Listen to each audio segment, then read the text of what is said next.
Oh my God అన్నా, రోషన్ అన్నా, ఏంటని అరాచకం?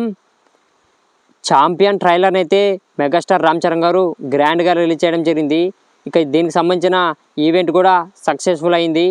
ఇక ఈ ట్రైలర్ అయితే అద్భుతంగా ఉంది భయ్య. ఇక ఈ సినిమాలో రోషన్ గారి యాక్టింగ్ కుమ్మేశాడని చెప్పొచ్చు. ఇక నటించాడని చెప్పడం చిన్న పదం, ఎందుకంటే ఆ లెవెల్ ఉంది ఈ సినిమాలో ఆయన యాక్టింగ్. ఇక ఈ సినిమాలో అనస్వర రాజన్ హీరోయిన్గా చేయడం జరిగింది. ఇక అశ్విని దత్ గారు ప్రజెంట్ చేస్తున్నారు. ప్రియాంక దత్ గారు ఈ సినిమాను ఇక ప్రొడ్యూస్ చేయడం జరిగినది. ఇక ఈ సినిమా ట్రైలర్ చూసినంతసేపు ఇది 1980 క్రితం జరిగిన స్టోరీ లాగా అనిపిస్తుంది. ఇక బైరన్పల్లె అనే ఒక ఊరును ఇక చూపించడం జరిగింది.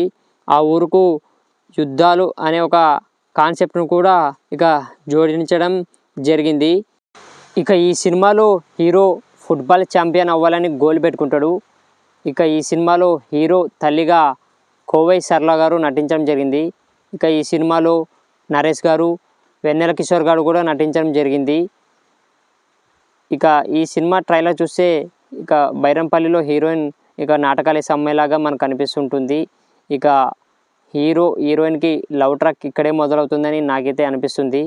ఇక హీరోయిన్ కోసం ఆ ఊళ్ళో ఉన్న ప్రాబ్లంను క్లియర్ చేశారా లేదనే స్టోరీ ఉంటుందేమో అని నాకైతే ఇక ట్రైలర్ చూస్తే అనిపిస్తుంది. ఏదేమైనప్పటికీ ఛాంపియన్ ట్రైలర్ అయితే అద్భుతంగా ఉంది భయ. ఇక రోషన్ గారు అయితే యాక్టింగ్ కుమ్మేశారని చెప్పొచ్చు. ఇక ఈ సినిమా అయితే మనకు డిసెంబర్ 20న థియేటర్లోకి రానుంది. ఇక చూడాలి మళ్ళీ ఈ సినిమా ఎలా ఉంటుందనేది. ఓకే ఫ్రెండ్స్, మీరు ఛాంపియన్ ట్రైలర్ను చూసారా లేదా? చూసింటే మీ అభిప్రాయాన్ని కింద కామెంట్ చేయండి. అలాగే ఈ వీడియోని లైక్ చేయండి, షేర్ చేయండి, సబ్స్క్రైబ్ చేసుకొని నాకు సపోర్ట్ చేస్తారని అనుకుంటున్నాను. Thank you.